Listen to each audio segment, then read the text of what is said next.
Para que serve o polimento antes da prova, né? Para que serve aquela redução do treino nas semanas antes da prova, né? No período antes da prova? Por que a gente diminui o treino antes da prova, né? Por que se a gente treina sempre muito, por que quando vai para a prova não continua treinando muito e espera que a performance apareça, né?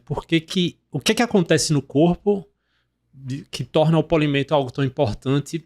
Esse é mais um podcast sobre um dos posts que eu coloquei lá no Instagram, um post bem antigo, quase 2 anos já, né, que esse post tem, então talvez algumas coisas eu possa até reconsiderar, né, que aqui falando sobre ele. Então é sobre isso. Esse post não é um manual, aliás, esse podcast não é um manual sobre como você deve fazer o seu polimento, até porque é difícil fazer um manual sobre isso, né, já que cada pessoa tem a sua particularidade.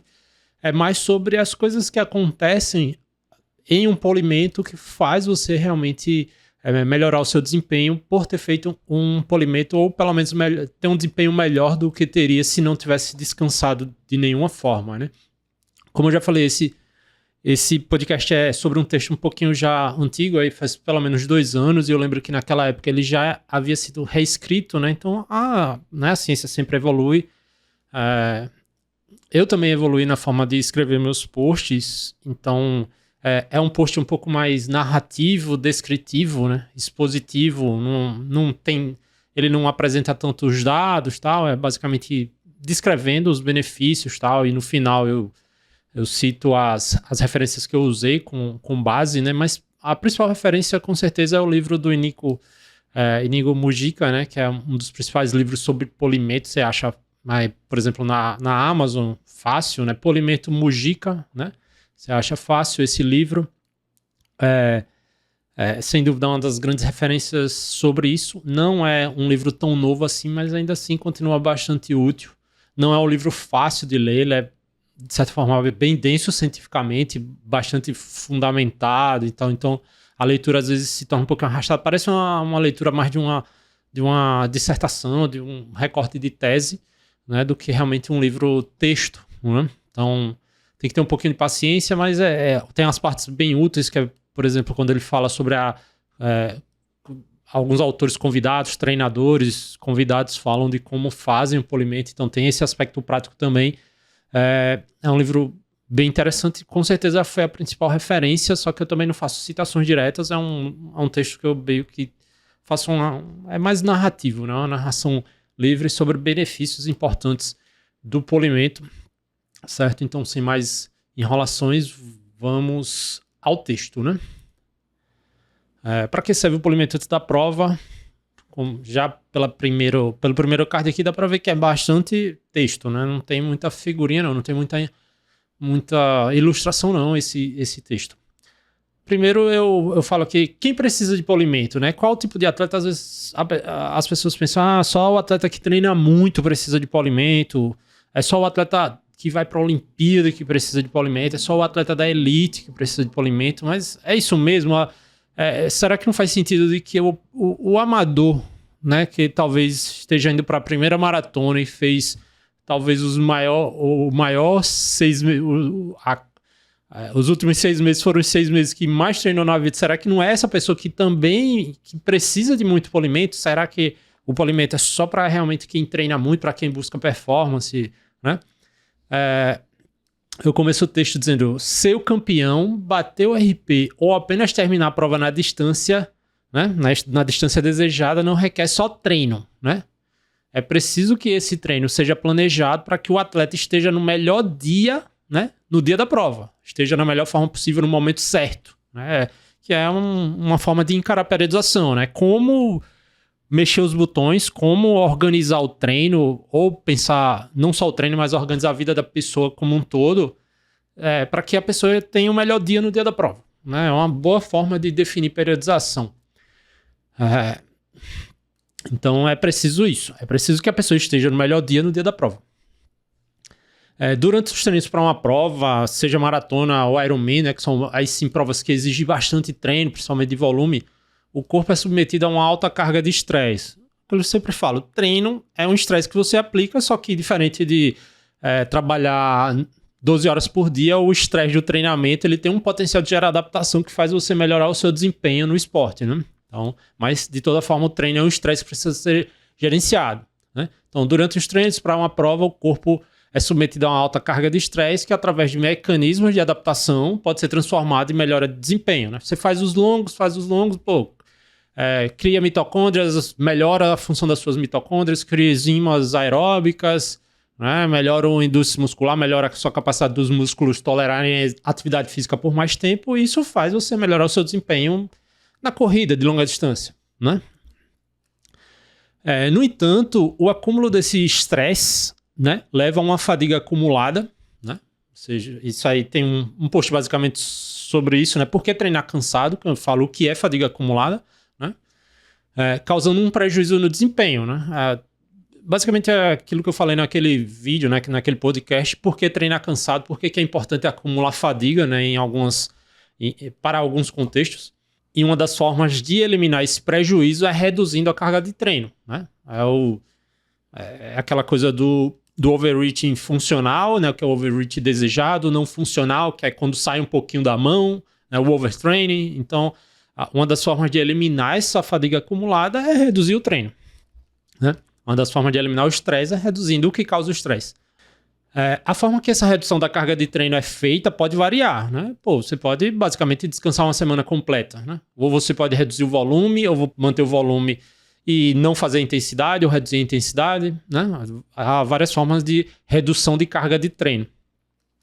Mas ao analisar como muitos atletas se preparam para as provas, isso é o que a ciência faz, por exemplo, em estudos observacionais, como os quenianos treinam o último mês antes da prova, né?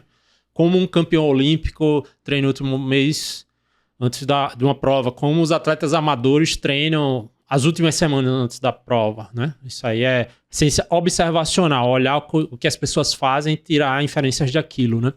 Mas ao analisar como muitos atletas se preparam para a prova, percebe-se que a maioria reduz a carga de treino. E carga de treino aqui eu posso resumir que é o volume vezes a intensidade, né? Isso torna a carga de treino. É uma simplificação do conceito de carga de treino. Nas últimas semanas, para chegar em melhores condições na competição, ou seja, quando se observa estudo de caso relatado na literatura ou anedoticamente o que as pessoas falam, basicamente todo mundo dá uma relaxada, no bom sentido, aí todo mundo reduz o estresse, a carga de treino nas últimas semanas. Então, eu começo fazendo essa pergunta, quem precisa de polimento, e acabo respondendo ela no final do post, né? Mas, basicamente, todo mundo faz polimento, né? Existe quem não faça, ou existe quem aumenta a carga de treino muito perto, mas aí é a exceção, né?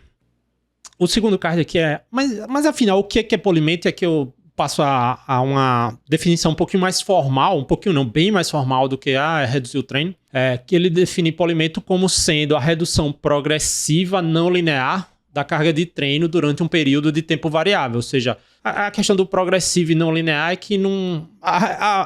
o polimento, a redução do polimento poderia ser treinando 60, 70, 80 quilômetros por semana para falar de corrida, ou para falar de um triatleta treinando 13, 14, 15, 16, 20 horas por semana de forma progressiva, e aí você poderia simplesmente reduzir de forma abrupta e manter constante, né? Reduz para 8 horas por semana e fica constante nela. Aqui ele define que isso não seria um polimento, o polimento seria a redução progressiva, né? Que aí é o que você entende. Na primeira semana de polimento você reduz para 60 km, na segunda você reduz para 50, então é progressiva e não linear, ela não seria uma reta, né? Se a gente traçasse uma reta da carga de treino nesse período, ela seria mais para uma curva. Isso é o que, simplificando, significa progressiva não linear. E também o tempo é variável. Não quer dizer que o polimento é sempre as últimas 2 semanas antes da prova, ou sempre a semana antes da prova, ou as últimas 3 semanas. É um tempo variável. Na tentativa de reduzir o estresse fisiológico e psicológico, né? Não só fisiológico, a gente tende a reduzir tudo a fisiologia. Pessoas como eu, perfis como o meu, né? Que enviesa demais as coisas para a fisiologia, mas fisiologia não é tudo, né? O polimento também tem um aspecto psicológico grande aí, né? Então, né, é uma tentativa de reduzir o estresse fisiológico e psicológico do treinamento diário, né? E otimizar a performance. Essa é a definição aí, uma definição mais formal do que é polimento. Uma leitura direta, né? É a redução progressiva, não linear da carga de treino durante um período de tempo variável, na tentativa de reduzir o estresse fisiológico e psicológico do treinamento diário e otimizar a performance, né? Note que pela definição o tempo do polimento é variável, né? Aquilo que eu falei, não é a última semana ou as últimas 2 semanas, é variável, é basicamente quando se aplica essa redução. Isso quer dizer que não há uma quantidade exata de dias para o polimento que deve ser usado para qualquer pessoa. É aquela coisa do individualizado, da individualidade biológica ou a individualidade do treinador. Até porque depende muito do que a pessoa treinou, né? Se você treinar muito, o polimento pode ser um certo polimento. Se você treinar pouco, né? Pode ser outro polimento. Então, depende de diversas variáveis de contexto. Não é só, para certo atleta é melhor isso. Depende do que o atleta está fazendo, depende do objetivo da prova, muitas outras coisas. Aqui eu falo sobre o progressivo e não linear. Perceba também que a redução é progressiva e não linear. Imagine como sendo uma curva e não uma reta, né? Sugerindo que a carga de treino deve ser menor tanto quanto mais próxima a prova, né, a competição estiver. E talvez até o aspecto mais importante aí da definição é que o polimento, né, tem os benefícios fisiológicos e psicológicos, né, como eu já falei, né? Essa seria a definição do que é um polimento. Eu começo aqui, né, falando especificamente dos benefícios psicológicos, né?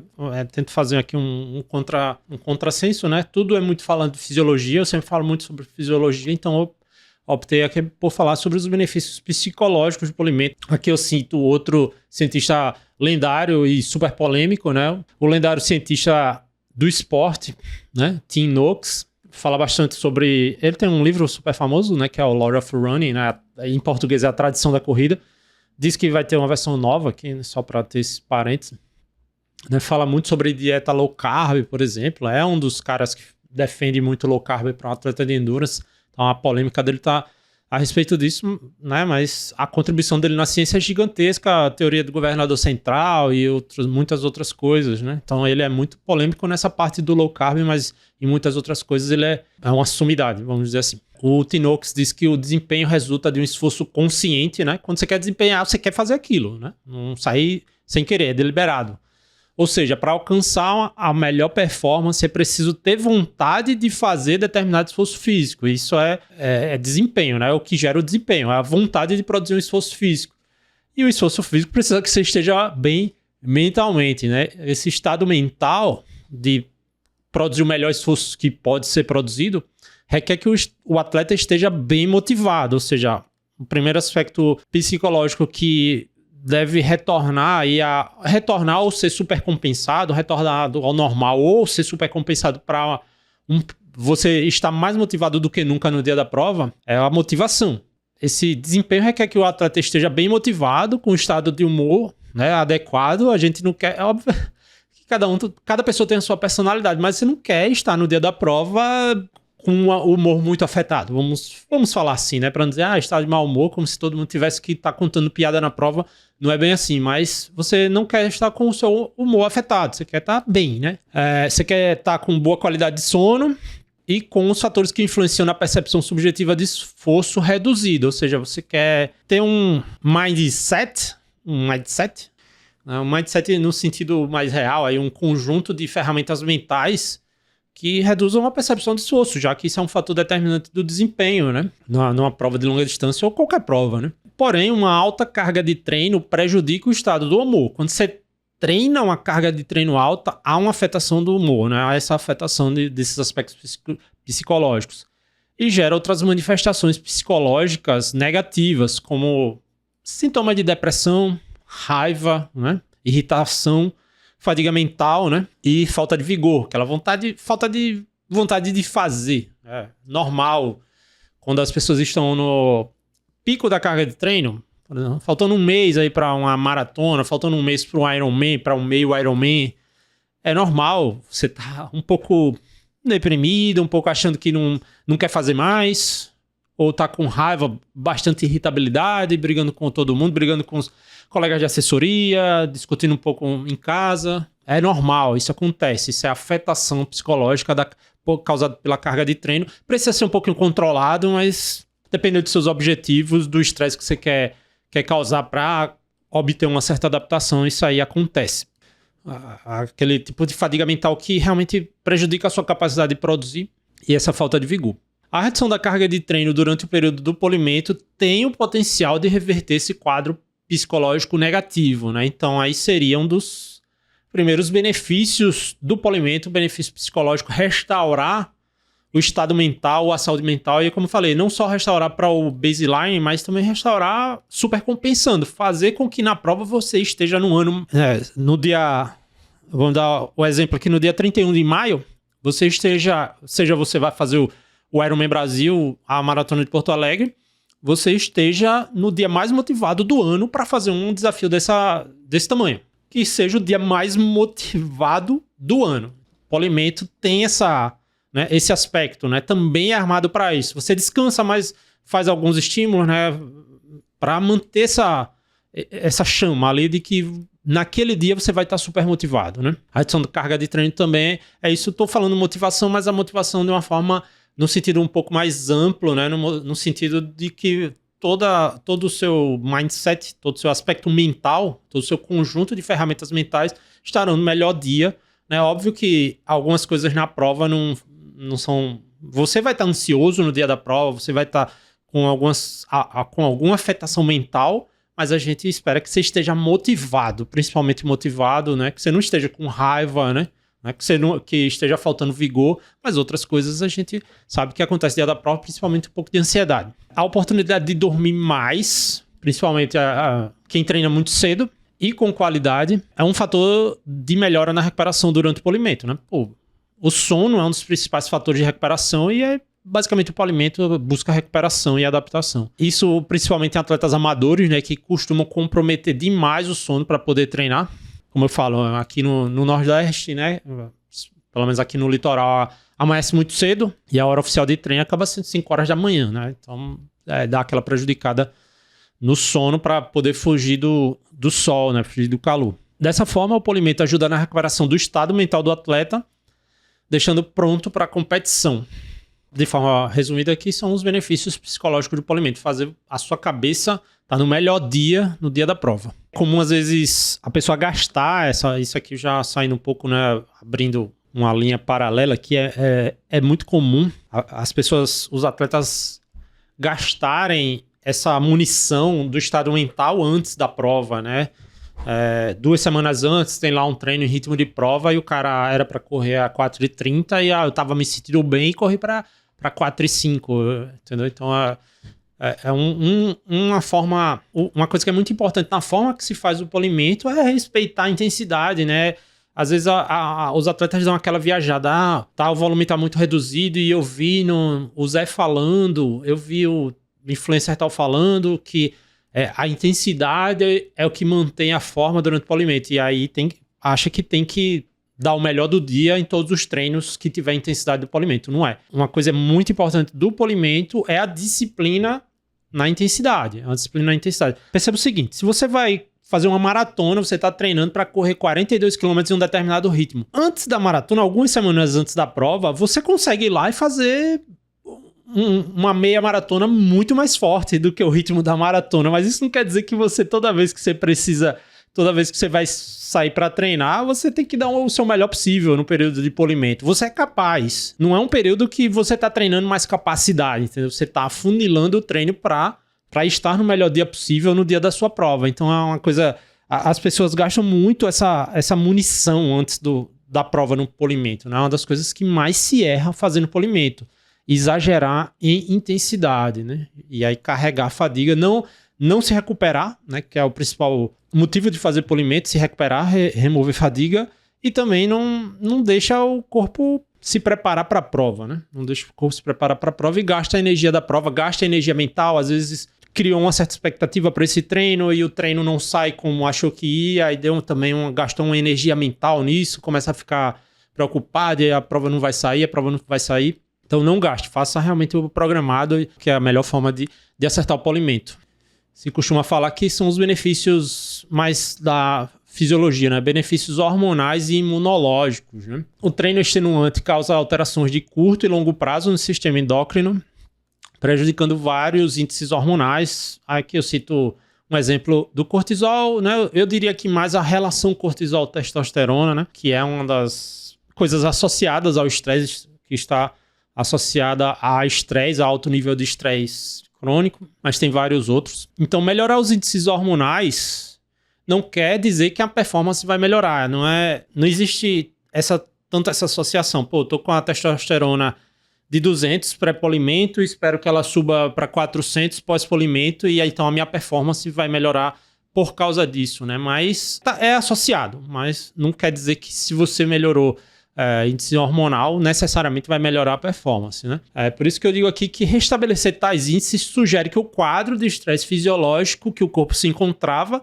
passa para um cenário mais favorável, né? Passa para um cenário mais favorável, mas se a performance vai aparecer, depende de outros fatores. A parte hormonal, que acaba sendo bastante prejudicada pela alta carga de treino, acaba sendo restaurada também aí no polimento. Em sentido semelhante, o treinamento em cargas excessivas, principalmente no pico de volume, né?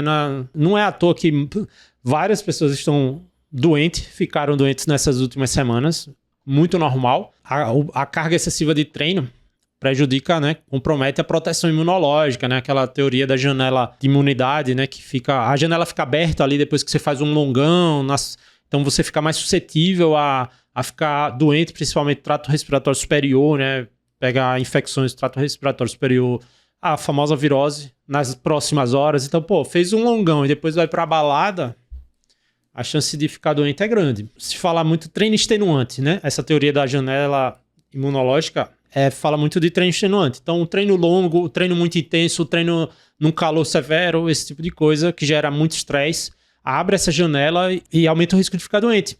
O polimento também vai tentar restaurar esse sistema imunológico e a restauração do sistema imunológico é totalmente associada com a adaptação, né? Com a adaptação física, com a reconstrução lá de dano muscular, enfim, com adaptações realmente estruturais, né, no corpo, que que vão acontecer num polimento. Então, o sistema imunológico participa disso, né, de certa forma. O polimento, a redução da carga de treino, acaba também restaurando esse aspecto, né? Como a manutenção de uma boa saúde é quase um requisito para a performance na competição, cara, é muito difícil competir o seu melhor, dar o seu melhor no dia estando doente. Isso é muito difícil. Se você conseguiu melhorar o seu tempo estando doente, provavelmente o seu tempo anterior era ruim, entendeu? Era ruim ou era muito subestimado. Mas é muito difícil, é algo que eu nem recomendo se competir doente. Recomendo que nem treine doente. A manutenção da saúde é muito importante. Se você ficou doente pré-prova, foque em recuperar a saúde, em ficar saudável. Pense assim, vou parar o treino para ficar saudável. Entendeu? Não treina doente nesse período pré-prova, pode arrastar o período de recuperação e aí prejudicar a prova. E se você se recupera e garante que se recuperou bem, provavelmente vai estar bem na prova. Então a redução da carga de treino no polimento também traz benefícios no restabelecimento da função imunológica, né? Da função imune. Que os benefícios musculares, né? Benefícios do polimento nos músculos, né? Na parte mais musculoesquelética, a parte da função realmente de fazer você se locomover, né? A restauração da capacidade do músculo no polimento ocorre por duas vias, sendo a primeira a recuperação da força e da potência, capacidade funcional, pois o treino extenuante naturalmente prejudica a força e a potência, né? Inclusive, o prejuízo na função é uma das formas de medir o estresse de um treino. Medir, um certo treino é mais estressante que o outro. Como saber isso? Você mede o prejuízo na função. Por exemplo, mede a força antes de um treino e depois. Por exemplo, capacidade de levantar um RM, né? Sua capacidade de um RM no agachamento. Prejudicar mais essa capacidade se considera que é um treino que causou mais fadiga, né? A recuperação da capacidade, né? Voltar a sua força normal ou maior, né? Como falei já, supercompensar essa capacidade é um dos aspectos também do polimento aí, pensando em função muscular, né? Pois o treino prejudica tais capacidades de forma aguda, como falei, prejudica imediatamente posterior, né? E também prejudica de forma crônica, né? Então, elas precisam ser restauradas com a redução da carga de treino. Então, nessa primeira via do mecanismo do polimento, restaurar a função.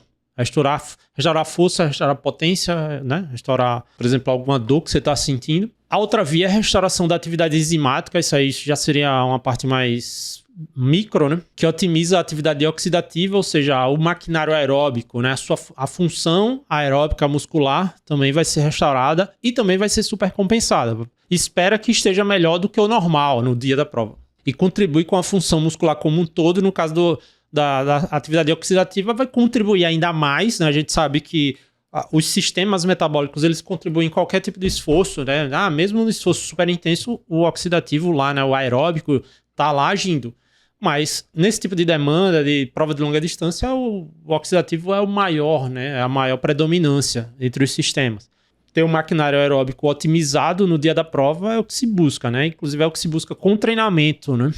A melhora da força e potência pós-polimento se expressa melhor nas fibras do tipo 2, né, mais fortes e mais potentes, enquanto a otimização da atividade enzimática é mais destacada pós-polimento nas fibras do tipo 1. É natural, né? Isso aqui, a gente tá... Força e potência é algo que, inclusive, define, né? Poderia ser uma forma de definir o que é fibra do tipo 1 e fibra do tipo 2. Ou seja, a gente diz que a força e potência, as fibras do tipo 2 com o polimento ficam mais fortes e potentes, mais do que já são, e aí as fibras do tipo 1 vão ter uma restauração da atividade enzimática também mais destacada do que as fibras do tipo 2, né? Após o polimento.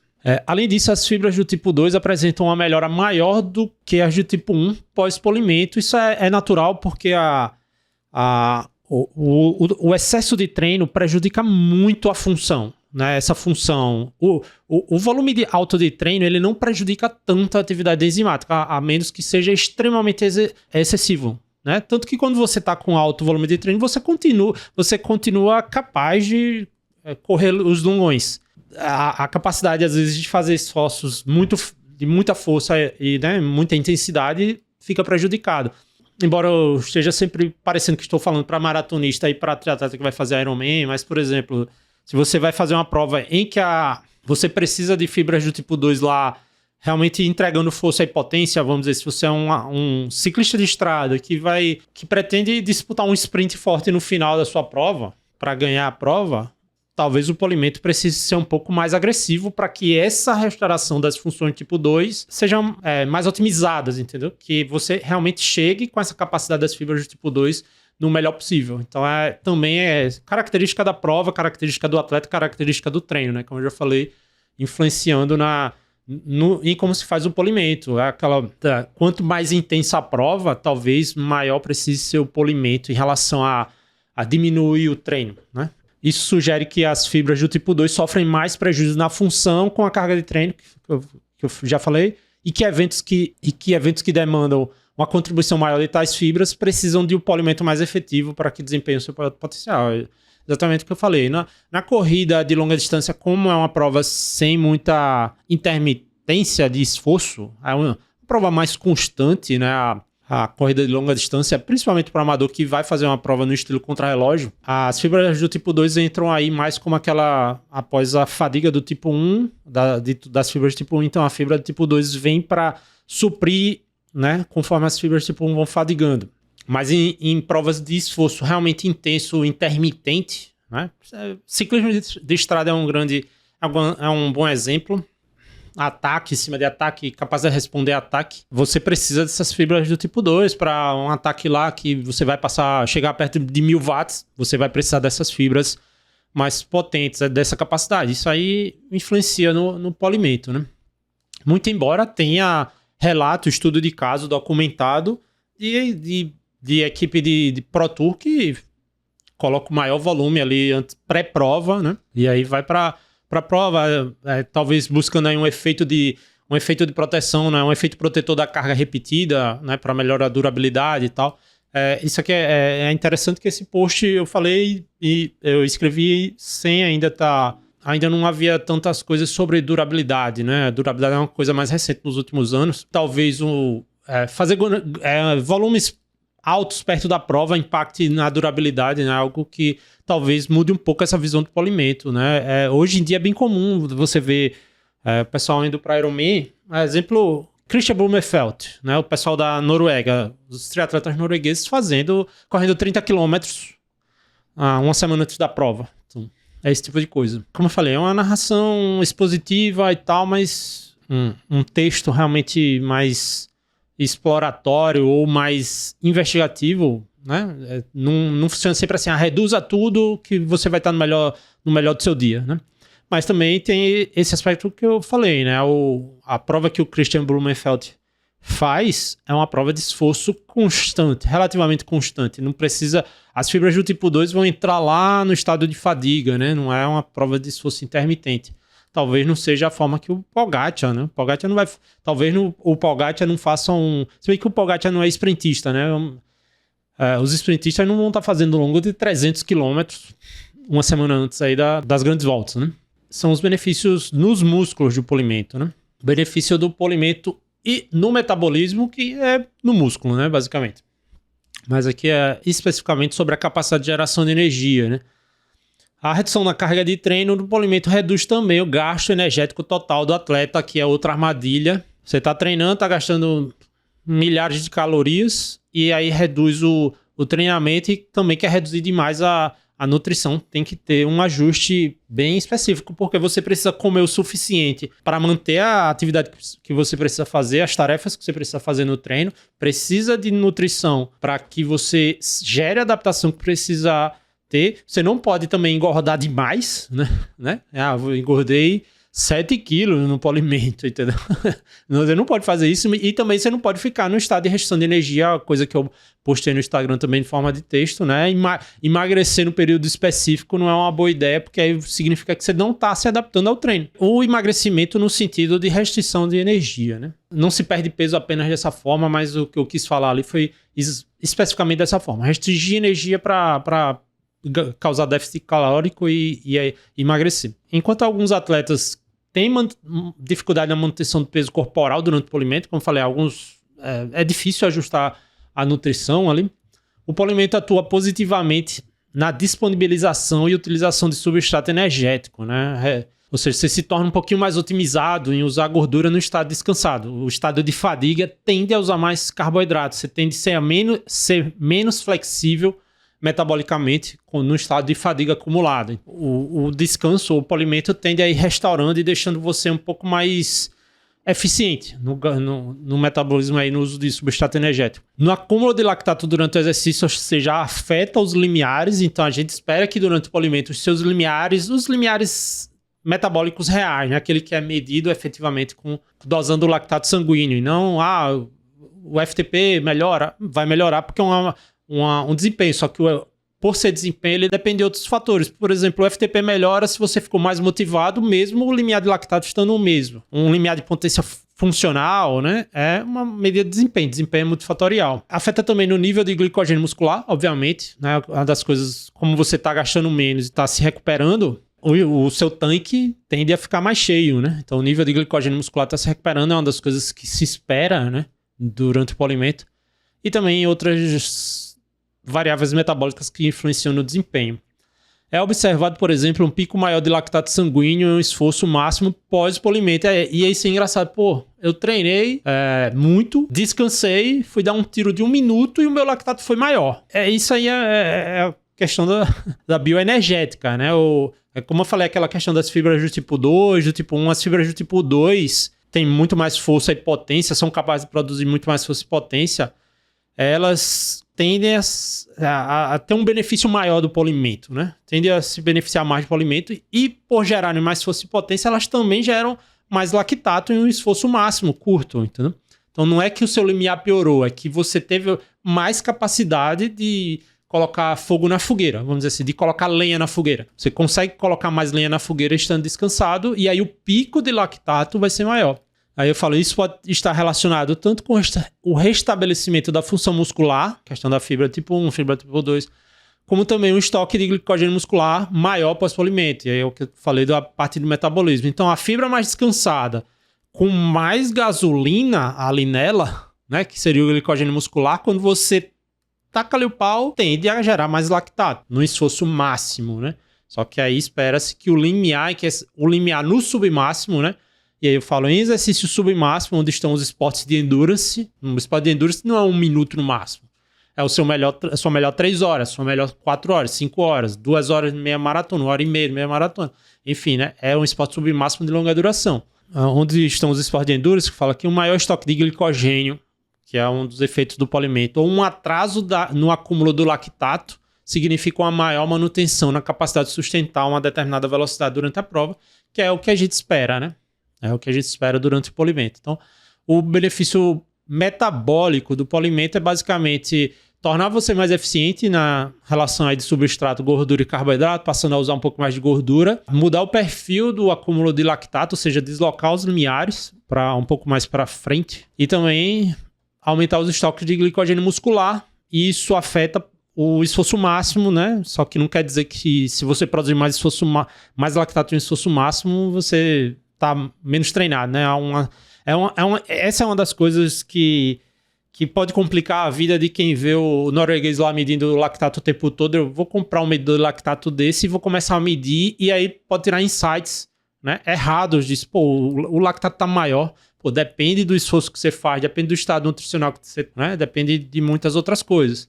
E aí a pessoa vê no polimento o lactato maior e pensa, nossa, vai dar ruim. E não é bem assim, né? Depende de muita coisa. Benefícios do polimento no motor, entre aspas, que eu coloco aqui, no motor que eu falo é cardiovascular, né? No sistema, na parte central do sistema, basicamente coração, cardiorrespiratório, né? Função cardiorrespiratória.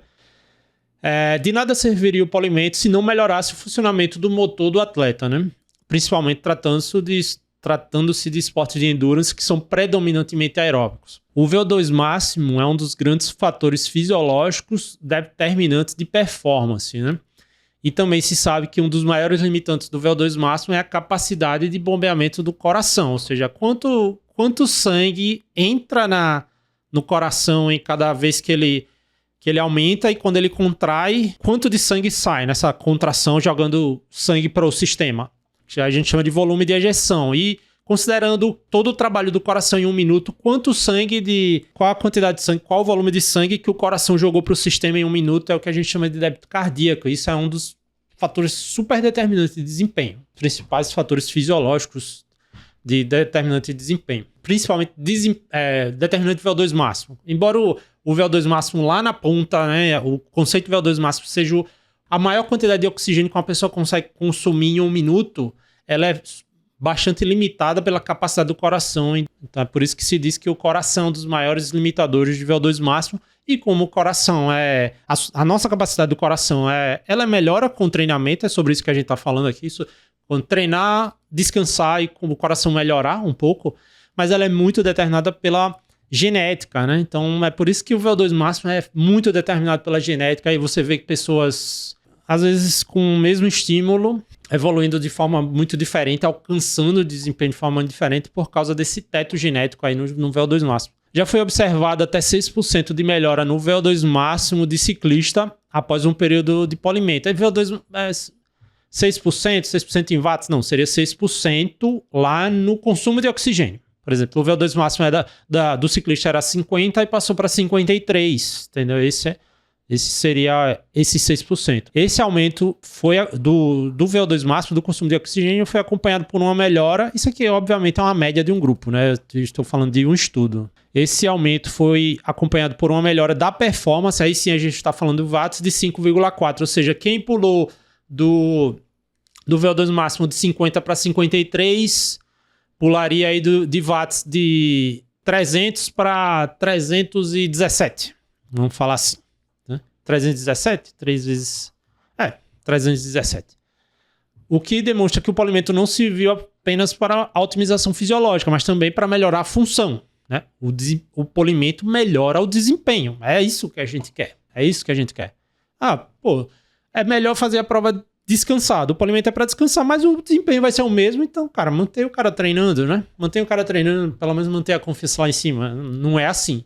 Você restaura muita coisa, restaura a saúde, restaura a mental, restaura a fisiologia, implica na melhora do desempenho. É óbvio que esses números aqui se trata de um contexto muito específico, né? É um dos problemas desse post, eu não trago esses contextos, entendeu? É muito mais narrativa aqui, tá parecendo mais é realmente uma postagem de blog. Nesse contexto aqui, melhorou o VO2 máximo em 6%, e óbvio que isso aqui depende também de características do treinamento e das pessoas que estavam envolvidas. Eu só digo aqui que é ciclista, né?